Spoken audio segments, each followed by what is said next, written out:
어쩔 수가 없어요. 돈 없지 않겠습니까? 작은 돈으로 투자해서 극대의 수익을 내는 투자법, 부의 추월차선 투자법을 만들게 되었다라는 거예요. 여러분 부자 되고 있으시죠? 부자 되는 거 아닙니다. 저 같은 경우 소액으로 투자를 했죠. 첫 번째 투자 한 80% 가까이 대출을 받아가지고 월세 첫 번째 그 아파트 월세 투자로 시작했습니다. 지금까지 월세 받고 있죠. 한 10년 전에 그 월세 들어갔던 분이 지금까지 살고 있으세요.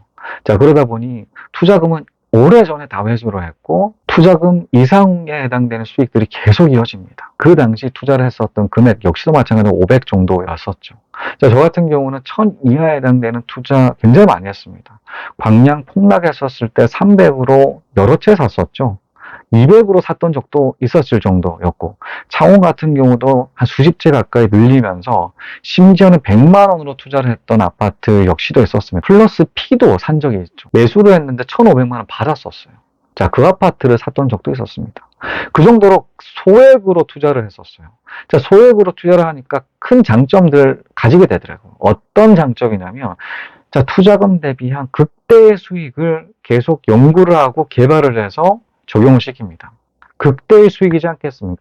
100만 원 투자해서 7,150만 원 수익을 냈던 창원 투자도 마찬가지였었죠. 71배 수익이잖아요. 그런데 지금 같은 경우는 그 이상에 해당되는 수익 역시도 마찬가지로 말씀을 드렸었죠. 리모델링과 재건축이 그러하다고. 100배 수익 현실적이라고. 진짜 그렇지 않겠습니까? 저 같은 경우 최소 20배 이상이 나는 그 투자를 하고 있습니다.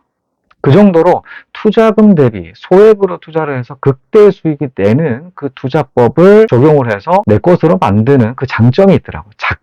너무 작다 보니 월급으로 시작하다 보니까 어쩔 수가 없어요. 돈 없지 않겠습니까? 작은 돈으로 투자해서 극대의 수익을 내는 투자법, 부의 추월차선 투자법을 만들게 되었다라는 것이죠. 두 번째, 주변을 본다고 하더라도 한꺼번에 너무 크게 늘린 사람들은 뒤탈이 어마어마하더라고요. 180채, 2년 만에 늘리신 분을 만난 적이 있습니다. 실제로는 200채까지 늘렸는데 20채는 파신 분이에요. 전세가 올라가는 시기에는 플러스 P였어요. 매 한 채 살 때마다 500만 원, 1000만 원 들어오셨다고 하더라고요. 그런데 지금 역전세가 나니까 이 180채 위기감으로 느껴지죠. 계속 팔라고 하십니다. 그때의 부담감을 느끼기 때문이죠. 공실 2개째인데 공실 계속 나고 있다 보니까 이제 한 채, 두 채 더 났을 때는 돌려줄 돈이 없어가지고 굉장히 큰 위기감을 가지시고 있더라고요. 저 같은 경우는 12년차 투자를 하는 동안에 46채까지 늘렸거든요. 그 늘리는 그 과정들 속에서 책도 1000권 이상을 읽고 이런 그릇들을 키우기 위해서, 이 담을 그릇들을 키우기 위해서 노력을 했어요. 그러다 보니 아직까지는 크게 뒤탈 없이 롱런할 수 있는 포션 확보했다고 생각하거든요. 46채 중에 30채가 월세이기 때문이죠. 안정적으로 확보할 수 있는 그 체력 갖췄다. 세 번째 같은 경우는 채수를 늘릴 때 관리 능력 역시도 마찬가지로 계속적으로 늘리셔야 됩니다.